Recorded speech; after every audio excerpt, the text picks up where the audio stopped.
여러분 안녕하세요. 오늘은 우리가 안젤무스를 이제 공부하면서 안젤무스가 관여했던 그 중세의 철학적 논쟁 중에 가장 중요한 논쟁 가운데 하나라고 할 수 있는 보편자 논쟁에 관해서 좀 살펴보려고 합니다. 요게 이제 우리가 이번 시간, 다음 시간, 뭐 길면 다다음 시간까지도 갈 가능성이 많은데요. 지난 시간에 말씀드렸다시피 안젤무스는 신학에 있어서 이성을 건전하게 사용하는 방법을 제시함으로써 신학이 철학과의 관계 속에서 건강하게 발전할 수 있는 토대를 제공했다고 할 수 있습니다. 그러니까 안젤무스의 유명한 모토 내지는 명제, Fides Quaerens Intellectum, 지성을 추구하는 신앙, 즉 신앙은 지성을 추구해 가야 한다는 그의 견해는 신앙과 이성의 조화라는 스콜라 철학의 어떤 중요한 스콜라 철학의 학문 방법론을 형성하는 데 결정적인 공헌을 했던 것이죠. 스콜라 철학이 지향했던 학문의 방법론이 바로 신앙과 이성의 조화 아니겠습니까? 그래서 이러한 안젤무스의 이성을 가지고 신앙과 이성을 조화시키는, 아니면 이성을 가지고 신앙의 내용을 설명하고자 하는 이런 견해는 스콜라 철학의 어떤 발전과 스콜라 철학의 어떤 진전에 중요한 역할을 하게 된 것입니다. 지난 시간에도 말씀드렸다시피 신앙이란 것은 이성을 필요로 하죠. 물론 신앙과 이성은 때로는 서로 상반되고 이질적인 것일 수도 있습니다만은 신앙이 이성의 차원을 상실하게 되면 굉장히 이것은 맹폭하고 위험할 수가 있다는 것입니다. 왜냐하면 신앙은 믿는 것이죠. 그러니까 이 신앙이 이성을 상실하게 되고 이성적 차원을 잃어버리게 되면 이 신앙이라는 것은 덮어놓고 믿는다라는 방식으로 가게 되고, 그렇게 되면 신앙이 그러한 맥락에서 자기 성찰을 하지 못하게 되면 상당히 경우에 따라서는 어처구니 없는 어떤 사태를 초래할 수가 있는 것입니다. 오늘날 우리 사회에서 이 기독교 전통, 개신교의 어떤 교회가 내진 개신교가 우리 한국 사회에서 뭔가 어떤 우려를 자아내게 하고 이 교회 바깥의 사람들이 기독교에 대해서 염려하는 게 있죠. 제가 이제 어떤 보면서 안타까운 것은 기독교라는 종교가 우리가 한국에서 지금 경험하는 우리의 대부분의 대다수의 이제 국민들이나 시민들이 생각하는 그런 저차원적이고 수준이 낮은 종교가 사실은 아닙니다. 기독교라는 종교는 어떤 전 세계적으로 존재하는 고등 종교들 중에서도 굉장히 어떤 정교한 교리적 가르침, 그다음 굉장히 성서신학적으로 아주 정의로운 그리고 위대한 성서학자들이나 어떤 신학자들을 역사적으로 보유해왔던 어떻게 보면 인류의 문명사에서 우리가 인류의 문명사에서 인류의 종교들 중에서도 극체지성을 자랑하는 종교였던 것이죠. 이 기독교라는 종교가 성장하게 된 배경은 사실은 헬레니즘의 끝자락에서 이 기독교라는 종교가 사실은 이 세상에 등장하게 되는 것 아닙니까? 여러분 잘 아시다시피 이 헬레니즘이라는 것은 어떻게 보면 코스모폴리타니즘, 즉 세계 시민주의의 배경하에서 수많은 각 지역의 역사와 전통을 자랑하는 사상들이 합류해서 형성된 거대한 하나의 사유의 체계이지요. 물론 그것을 가능하게 했던 것은 바로 알렉산더 대왕의 정복 내지 정벌입니다. 그래서 이 헬레니즘 속에는 쉽게 말하면 그리스, 로마, 헬라스와 로마의 전통, 그죠? 헬라스, 로마의 철학적, 법리적 전통이 들어와 있고요. 그 다음에 그 팔레스타인으로 대변되는 유대교의 전통이죠. 유대교의 전통이 들어와 있고, 그 다음에 저 밑으로는 뭡니까? 저 밑쪽으로는 페르시아의 전통이 들어와 있죠. 조로아스트교로 대변되는 그 페르시아의 전통이 또한 헬레니즘의 전통 속에 들어와 있습니다. 그리고 이 알렉산더가 또한 그 이집트를 정벌했기 때문에 그 이집트, 알렉산드리아로 대변되는 이집트의 종교적 전통이 또한 헬레니즘 사상 속에 들어와 있죠. 그리고 저기 위쪽으로는 인더스강까지 갔기 때문에 그 소위 말하자면 브라만교 내지는 힌두이즘으로 대변되는 인도의 사상적 전통이 합류되면서 형성된 거대한 그죠 사유의 거대한 체계가 바로 헬레니즘입니다. 그리고 이 헬레니즘의 토대 위에서 그죠 등장했던 어떻게 보면 헬레니즘의 토양에 뿌리를 내리고 그 수액을 빨아먹으면서 등장했던 그 헬레니즘의 어떤 사유와 사상의 그 극치 내지는 꽃이 바로 기독교, 그리스도교 아닙니까? 그리스도교는 1500년 역사, 아니 2000년 역사 속에서 기독교가 그렇게 유치한 종교고 어떤 수준이 낮은 저차원적인 종교였다면 오늘날까지 어떻게 그리스도교, 기독교가 오늘날까지 이어내려올 수 있었을 것이며 생존할 수 있었겠습니까? 기독교, 그리스도교 전통 속에는 아주 기라성 같은 그 신학자들이 있지요. 고대의 교부였던 아타나시우스라든가 또 그 이전에 오리게네스라든가 그리고 아우구스티누스, 여러분 잘 아시는 아우구스티누스, 또 토마스 아퀴나스, 우리 공부하는 안젤무스라든가 그리고 뭐 마르틴 루터, 장 깔뱅, 울리 찌빙글리 종교개혁 시대를 거쳐서 그렇죠. 그리고 근대로 넘어오면 또 기독교적 전통 속에서 위대한 철학자들과 신학자들이 등장하지 않습니까? 대표적인 인물이 기독교적 배경을 주고 등장했던 대표적인 철학적인 한 명 임마누엘 칸트 아닙니까? 또 프리드리히 헤겔, 그리고 신학자이면서 철학자이고 18세기의 최대 신학자라고 불려졌던 프리드리히 다니엘 에른스트 슐라이어마하, 또 19세기에 또 개신교 자유주의 신학을 펼치면서 문학 개신교주의를 이끌어갔던 알브레히트 리틀,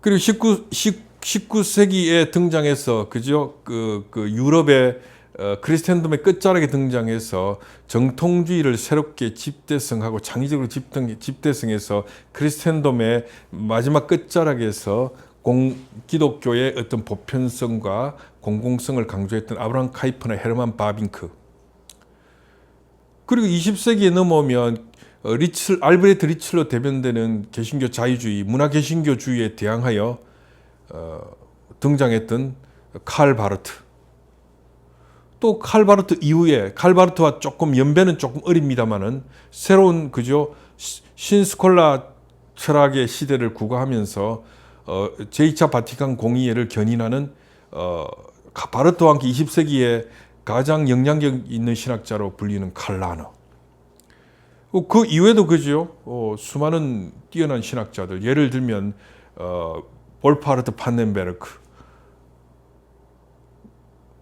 에버하트 윙열, 얼마 전에 작년에 세상을 떠난 위르겐 몰트만 같은 개신교의 위대한 신학 사상가들, 신학자들,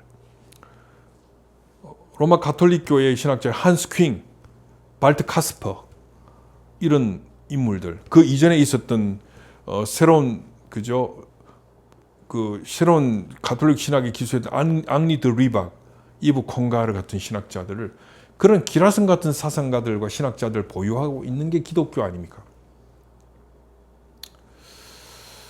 그리고 한국에 있어서 개신교는 구한 말에 들어와서 사실은 민족의 여명기에 사실 우리 민족의 독립과 해방을 위하여 중요한 역할을 견인했던 종교였죠. 그 당시에 한글 교육을 한글 교육이나 역사 교육이 탄압받을 때 교회에서 한글 교육을 하고 역사 교육을 하면서 이 교회라는 이 조직은 우리 민족의 해방과 독립을 위한 중요한 하나의 거점이 되었던 것 아닙니까? 여러분 한반도에 있었던 그 교회들, 그 다음에 뭡니까? 화북 지역에 있었던 북간도 지역에 있었던 교회들, 이런 교회들이 민족의 그 일제 강점기에 우리나라의 해방과 독립을 위하여 헌신했던 것 아닙니까? 여러분 1919년 3.1 독립 만세 투쟁에서도 거기에 중요한 어떤 거점의 역할을 했던 것이 바로 천도교와 더불어 기독교 아닙니까?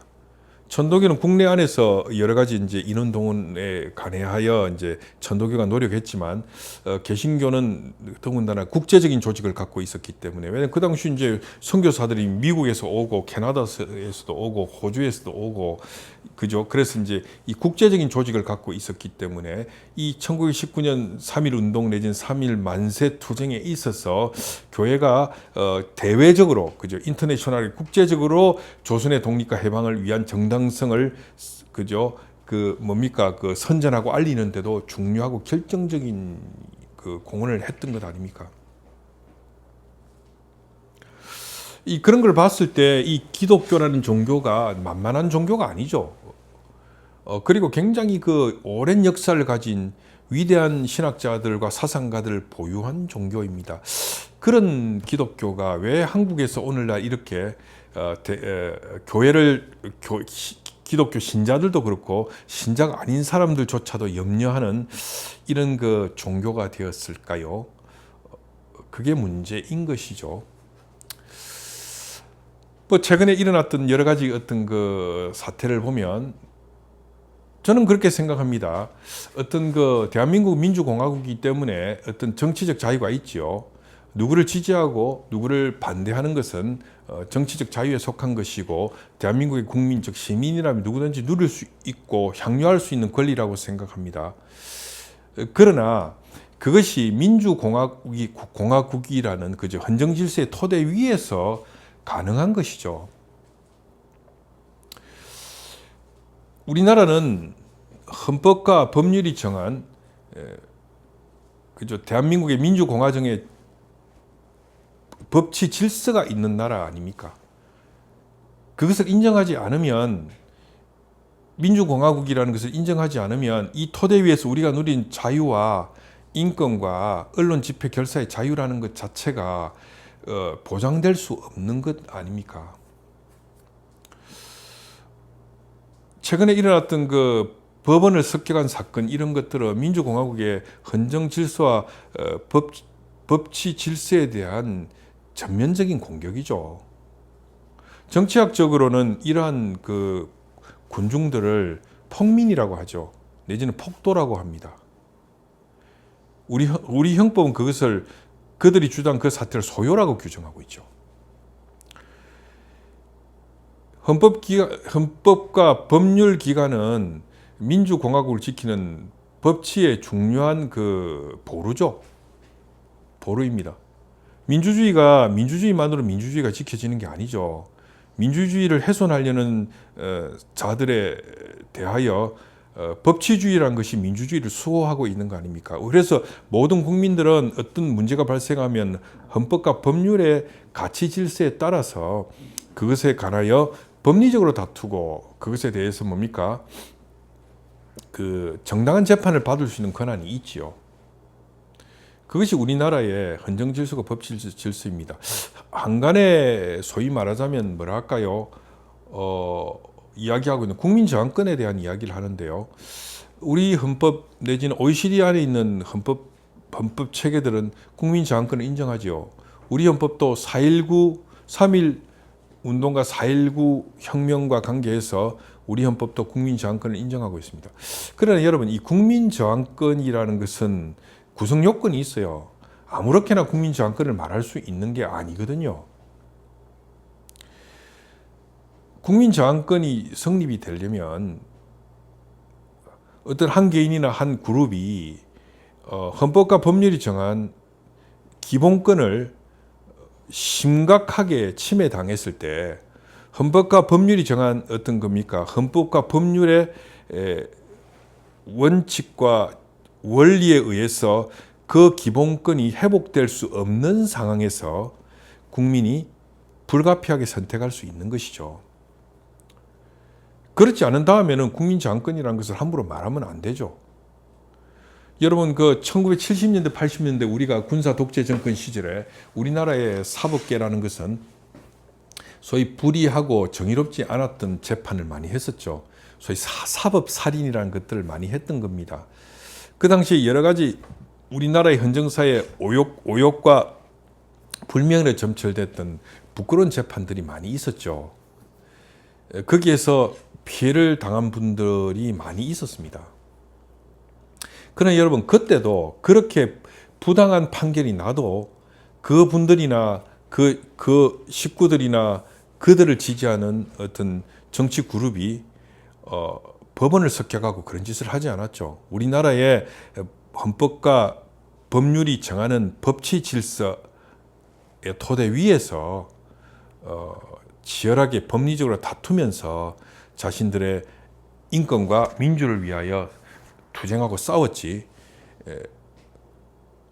법원이 불의한 판결을 했다고 해서 그들이 세력을 규합해서 법원을 공격하고 법원을 습격하고 하는 것은 그런 행동을 한 적이 없지 않습니까?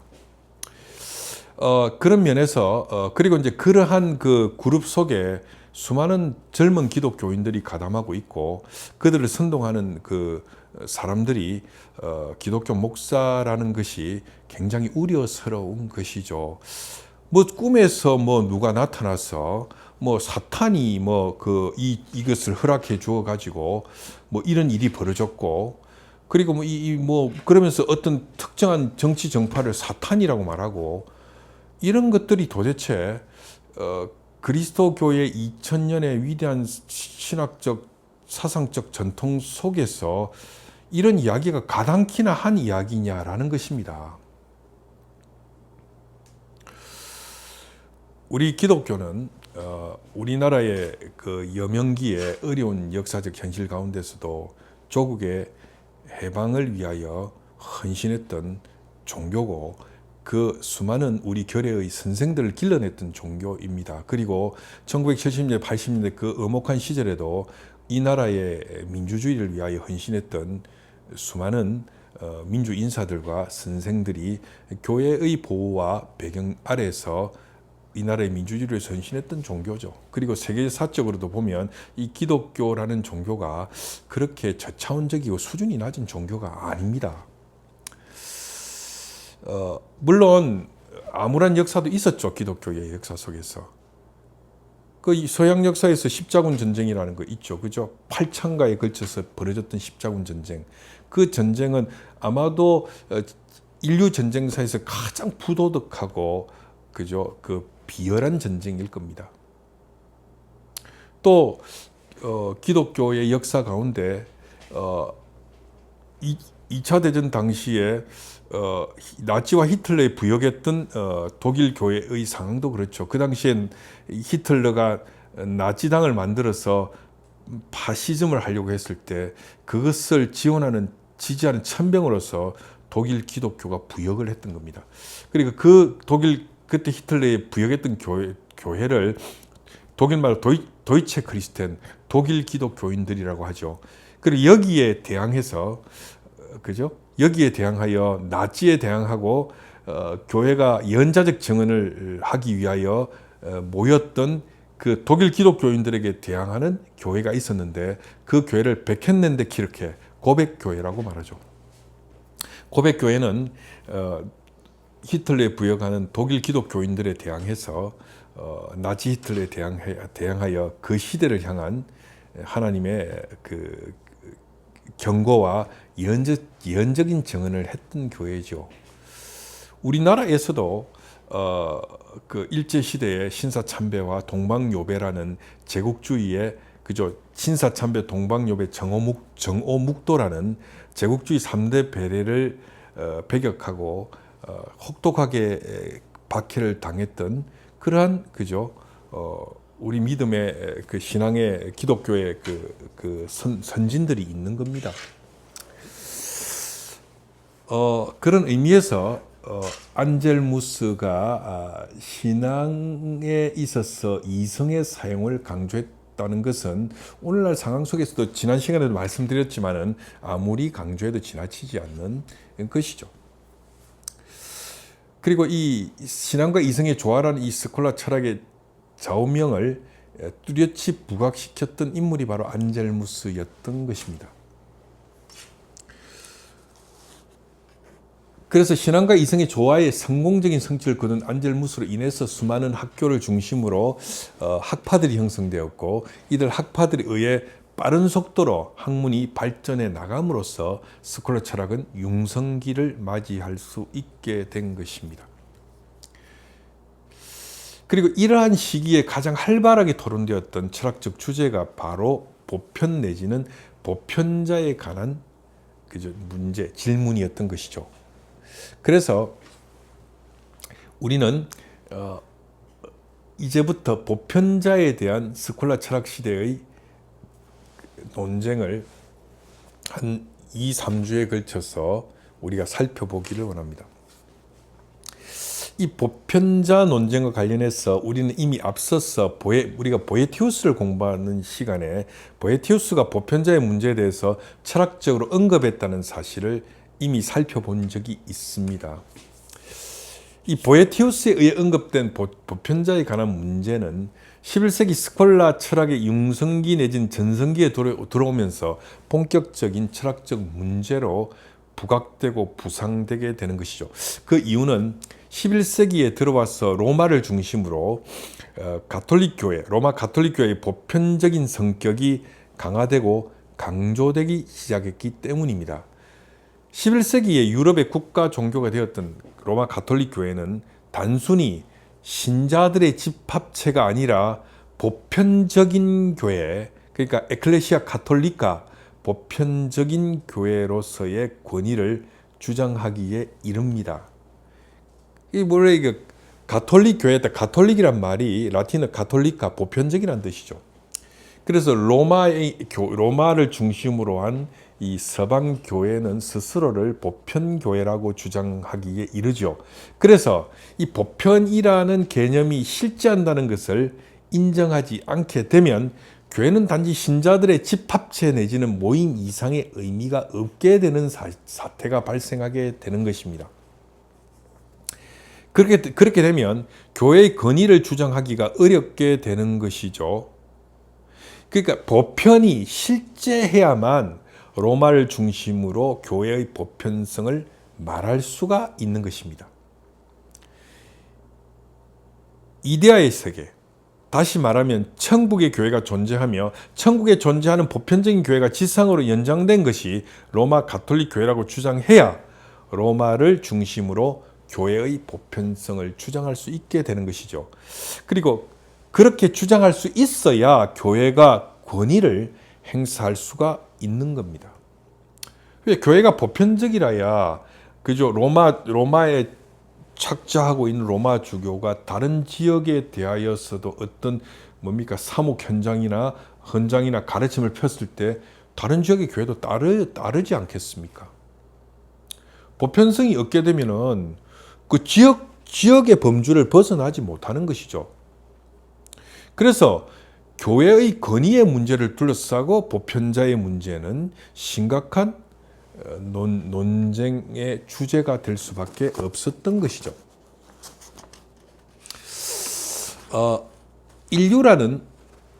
우리가 인류라는 보편적인 실제를 인정하지 않는다면 그리스도교가 말하는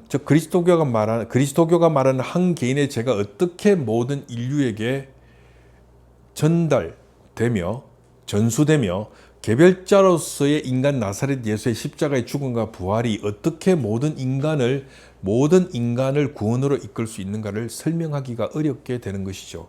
이 보편에 대한 개념이 있어야 첫 번째 인류였던 아담이 신 앞에서 범죄함으로 인류의 대표로서 범죄한 이 범죄가 모든 인류에게 영향을 미쳤다라는 원죄 교리를 주장할 수 있는 겁니다. 그리고 보편의 개념이 있어야 개별 인간으로서의 나설 예수의 십자가에서의 죽음이 모든 인류를 위한 대속적 죽음이 될 수가 있는 것이죠.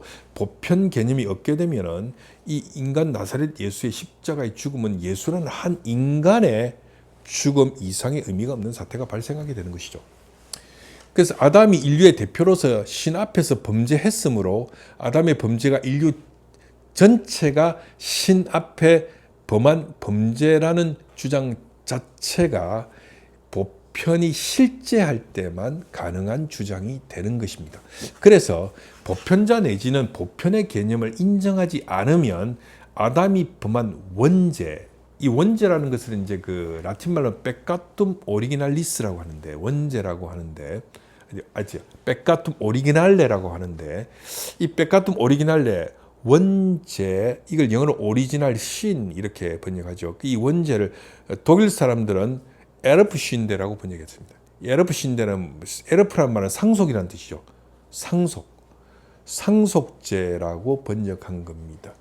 이 말은 뭐냐 하면 한 사람 아담의 범죄가 인류가 자손을 낳을 때 그대로 뭡니까?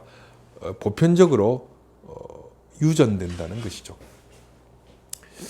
이러한 원죄 개념은 보편이 실제한다는 것을 전제했을 때 성립될 수 있는 개념인 것입니다. 그래서 보편자 내지는 보편의 개념을 인정하지 않으면 아담이 범한 원죄도 그리고 예수 그리스도의 십자가에서의 인류를 위한 대속적인 죽음의 효력도 모두 실제하는 것이 아니게 되어서 그리스도교 신앙의 기본적인 토대가 흔들릴 수밖에 없는 것이죠. 그래서 이 그리스도교 이 스콜라 철학의 시대에 들어와서 11세기에 가장 치열하게 논쟁되었던 논쟁이 바로 보편이 실제하느냐 아니면 보편이라는 개념은 단지 이름에 불구하냐, 즉 보편이 실제한다는 보편 실제론과 아니다 보편의 개념이 이름에 불구하다는 유명론, 그죠? 노미널리스무스, 유명론 사이에 격렬한 논쟁이 있게 된 것입니다. 예, 그래서 우리는 오늘 왜 보편을 둘러싼 논쟁이 11세기에 그 스콜라 철학 안에서 치열하게 전개되었는지에 대한 그 이유를 간단하게 살펴보았습니다. 지금 현재 우리나라가 아직까지도 이제 그 계엄 이후에 이것을 해결하는 절차와 과정 가운데 있는 것 같습니다. 이 상황 가운데서 제가 철학사를 여러분에게 강의하면서 우리가 함께 좀 생각해 볼 문제는 뭐냐면 좀 우리가 상식적이어야 한다. 대한민국이 민주공화국이라면 민주공화국의 헌정 질서를 존중해야 된다.